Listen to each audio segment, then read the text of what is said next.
morning. Memphis, is good to be here. When they told me that I was going to be on this program with Umar Johnson, I almost canceled. And the reason for that, I was like, what can I say after Dr. Umar speaks? Whatever y'all do, y'all make sure I speak before he does, because after he speaks, everybody's going to leave anyway. So, Black Power to that. Black Power. I greet you with Black Power, and a lot of people who don't understand or are afraid or don't understand what Black Power is. When we say Black Power, we say Black economics. Taking control of the money in our communities. Building businesses for our children to work. We can't expect for these other people or these other cultures or these other ethnic groups to support the foundation of our economic process. So when we say Black Power, we say Black Power to economics. When we say Black Power, we say Black Power to education.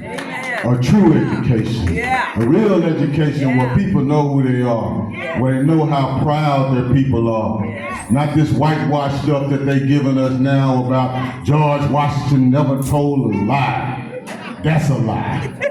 About Abraham Lincoln freed the slaves because he was compassionate about the slaves. Abraham freed the slaves because he wanted to keep the Union together. And he stated that if I can keep the Union together and we can keep slavery, that's fine with me. So Abraham Lincoln is not the great emancipator that we thought he was or that they're teaching us that he is. And another part of that is we have to free ourselves. Under over 150,000 black men who were former slaves joined the army to fight for their own freedom. They wanted a chance to fight this devil. It didn't matter what they had to do. They didn't give a damn if they was going to die. They said, we're going to give them a little bit of this payback. Black Power. Black Power. When we say Black Power, we say Black Power to controlling the politicians that come to us and beg us for their vote. Now we have to understand what is it that you want for us and what is it that you're going to give us in return. So we have to stop just giving away our votes to people like Biden. I don't know if you're a Republican. I don't know if you're a Democrat. Damn it, they both the same bird, two different feathers, so it don't matter. But let's make sure that we got something that they're going to put on the table for us when we go out and we give them our votes. So I greet you again today with Black Power. Black Power. Say it like you're proud of it. Black Power. Black Power. Black Power. Black Power. Free the land.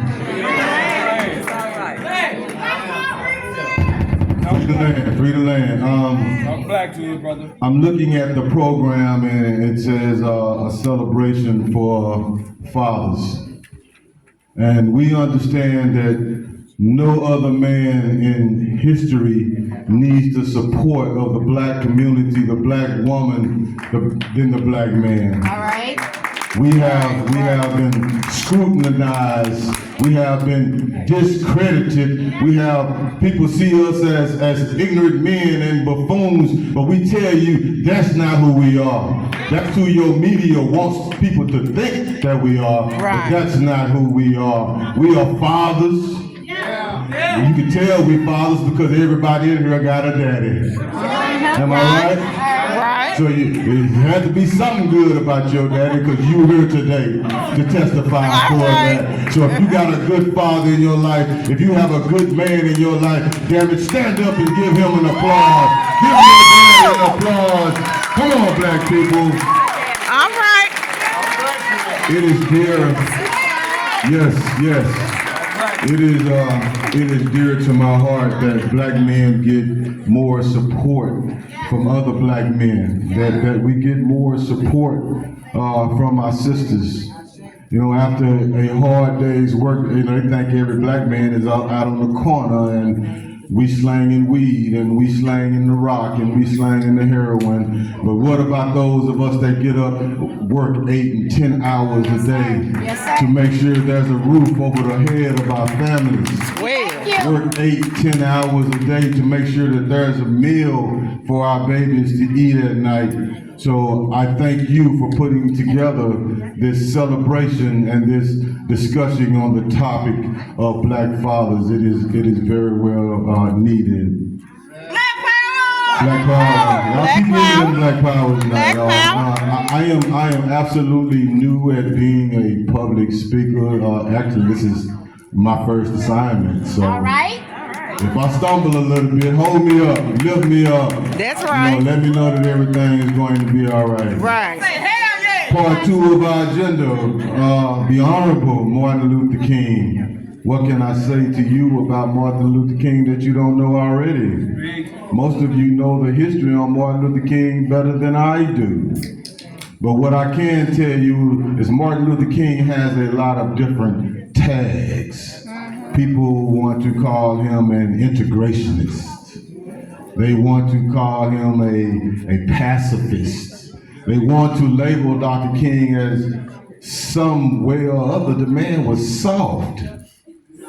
This man went out every day with the threat of somebody blowing his brains out, so that you would be able to have a better life, so that your children would be able to have a better life. People say Jesus died for my sins, but Martin Luther King died for me to have the ability to call myself a respectful man, for me to be able to stand up and say, I am a respectful man. All right. I am somebody. That's Jesse. That's Message Jesse. We're not talking about him. We're not talking about Message Jesse. I see Dr. King more of a visionary. Yes, sir. Some people might see him as a pacifist and as an integrationist. I see him as nothing of the sort, because I'm wondering how many of us would have filled those shoes. How many of us would have went out every day and did speeches and organized and bring people together, knowing that at the end of the day that could be the last step that you take. I don't think a lot of many of us would have filled those tasks. I don't think many of us would have filled those goals. I see Brother Martin as a tactician. Now you're wondering, how can Martin Luther King be a tactician? Martin understood that at that time, 50s and 60s, when he was working on the Civil Rights Program, we only made up 11% of the population. And we only made up 1% of gun ownership. So Martin understood, I have to take my people in a different direction, or my people will be annihilated. Because we're dealing with a man who is so uncivil. We're dealing with a beast. Martin Luther King understood the riots of 1866 right here in Memphis. Martin Luther King understood that. Martin Luther King understood the riots in St. Louis. Martin Luther King understood the murders. I call them riots. Those were massacres. Martin Luther King understood the massacres of Atlanta in 1906. He understood that. He understood the beast that we're dealing with. And he knew that if my people fight tooth and nail, hand to hand, that we're going to be wiped out. So he had to take a different approach. Just like a man on a chessboard and he's lost his queen, but he still got to continue to fight. Martin Luther King fought on the way that he knew how to fight. It wasn't that he was a coward. Martin Luther King knew what was going to happen if we'd have stepped out there with them guns and we didn't have nothing but some rusty shotguns, a few 38s, and we dealing with an enemy who had just invented the AR-15 or the M16. We dealing with an enemy who was in Vietnam dropping bombs on the Viet Cong and those people in that nation. Martin understood exactly what we were dealing with. So I don't think he was a pacifist at all. I think that he stood on his morals. I think that he stood on his principles and his spiritual relationship to get our people to the next level of struggle, I guess you would say. The next level of struggle, because the struggle continues. After they assassinated Dr. King here in Memphis in 1968, the dream died out a little bit. People started to, even King before he died made the statement that I may have integrated my people into a what? I may have integrated my people into a what? After the death of King, the white men went right to work on us. Old raggedy President Nixon, 1971, came out with the drug bill, and this way they would target black men in the black community and make mass arrests of black men in our neighborhoods. It wasn't a crime bill for everybody, it was targeted towards black people. This is how they went to work on us as soon as Dr. King was murdered. Then you come with, what's the boy name, Noriega and the whole Kingpin drug movement when they moved the crack into the black communities, 1984, 1985, they poisoned a whole down generation of black men and black women that we still struggling with today. These devils know exactly what they're doing. Right. After the drug war, then rap came on the scene, and it was a beautiful thing. A hip hop, a hippity hip hop. You know, black people were talking culture. They were talking about their experience in Brooklyn and different parts of New York, and hip hop took up all over the globe. And the white man, specifically the Jew, and I'm not anti-Jew, I'm not anti none of that. I'm anti anything that's anti-black. Let's put that in perspective. Right. The Jews saw the power in our music. They saw the power in hip hop, and the first thing they said, we can make some money off that. When they moved into the music industry, the Jewish to take over the hip hop scene, they didn't want to hear any hip hop with nourishment. They didn't want to hear any hip hop with substance. Only thing they wanted to hear is, how many people can you kill with that Uzi? How many niggas can you assassinate with that Uzi? Can you get that girl over there to twerk it and shake it fast and bag that thing up? This is what they put into our music. This is what they paid for. So we wonder how we got in the position that we're in today. It didn't happen on accident. It is a systematic approach that we are here today, and it's going to take a systematic approach from black people, specifically unity, to get us out of this condition. This happened in the 80s. We're still dealing with it today. The over-sexualization of our women. Look at rap music right now. Who we got, what's the little girl, is her name Sexy Red? But she's not sexy. She's a black woman and we love her. But what you putting out, baby, our kids are seeing this. Our kids are hearing this. They play it on the radio in every major city.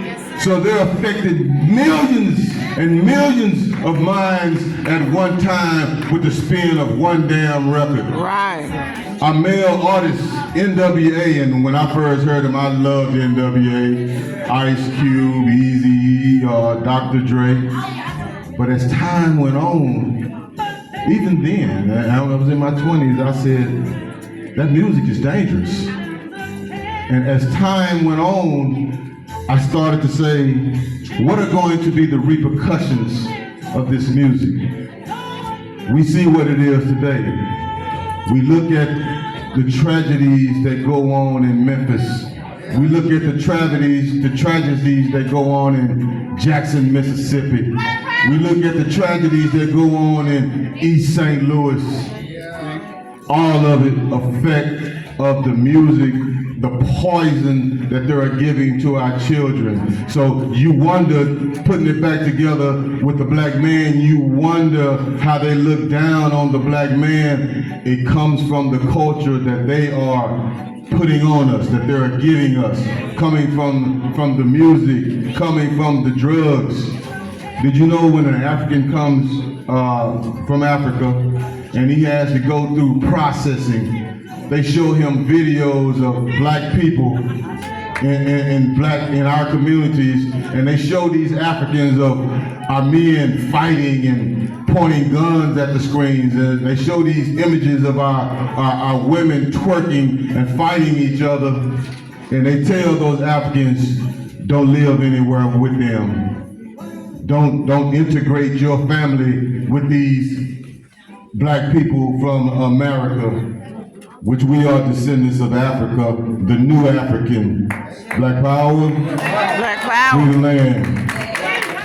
Dr. King, and I'm going to close. I'm not going to be long. I'm trying to keep it strong. But Dr. King understood what type of beast we were messing with. Dr. King understood that in Atlanta, they would drag the women from the streetcars.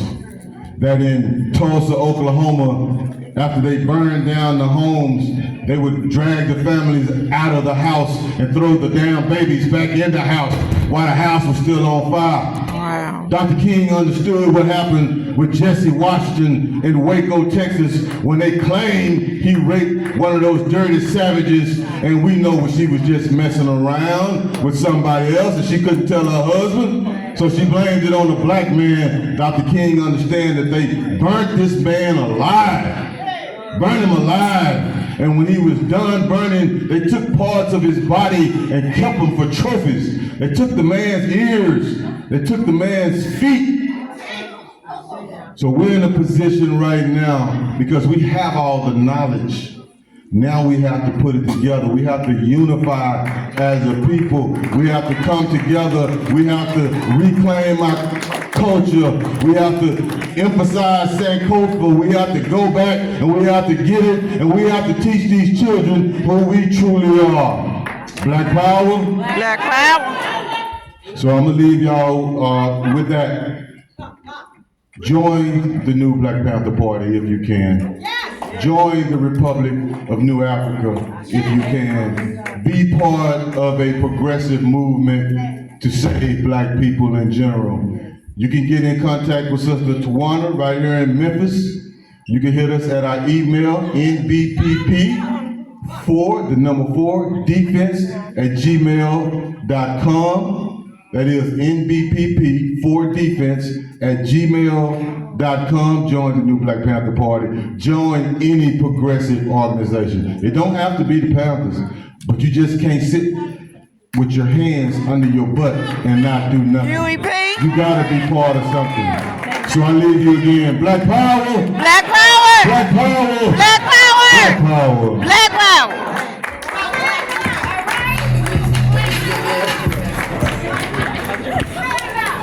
All right, let's give him.